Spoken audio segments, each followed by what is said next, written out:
আমাদের মাত্র দুটি ডান্স হবে, ঠিক আছে? তো অরূপ ডান্স একাডেমির জন্য চলতে হাতে তালি চাইবো।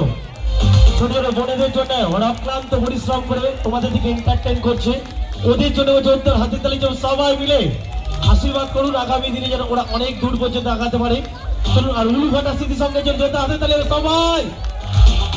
আর দুটি গান, তারপর আমরা বিদায় নেওয়া আজকে সুন্দরভাবে এই সুন্দর অনুষ্ঠানে। চলুন। से रॉय रीमिक्स साल बोली से